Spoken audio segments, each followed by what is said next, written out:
வாங்க சூப்பரான carrot cake எப்படி செய்கிறதுன்னு பார்ப்போம். அதுக்கு 2 மீடியம் சைஸ் கேரட்டை தோலை சீவிட்டு இந்த மாதிரி கேரட் துருவதில் நைஸாக துருவி எடுத்துக்கலாங்க.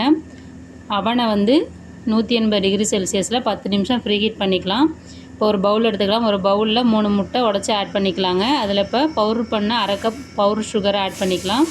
ஆட் பண்ணிவிட்டு 4 நிமிஷம் நல்லா மிக்ஸ் பண்ணுங்கள். இந்த மாதிரி வெள்ளை கலராக நிறம் மாறுற வரையும் இப்போ நம்ம துருவி வச்சுருக்க கேரட்டை ஆட் பண்ணி ஒரு 2 நிமிஷம் நல்லா மிக்ஸ் பண்ணுங்கள்.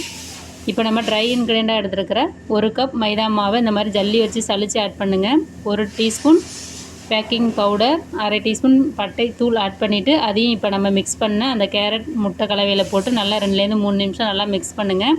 அது கூட 4 ஸ்பூன் எண்ணெய் ஆட் பண்ணிக்கிங்க. ஒரு 30 செகண்ட் நல்லா மிக்ஸ் பண்ணுங்கள். இப்போ நம்ம கேக்கை பேக் பண்ணுற ட்ரேயில் ஊற்றிட்டு அவனில் வச்சிடலாங்க. அவனில் வச்சுட்டு அவனை 180 டிகிரி செல்சியஸில் ஒரு 35 நிமிஷம் பேக் பண்ணி எடுத்தால் சூப்பரான சுவையான கேரட் கேக் தயார்.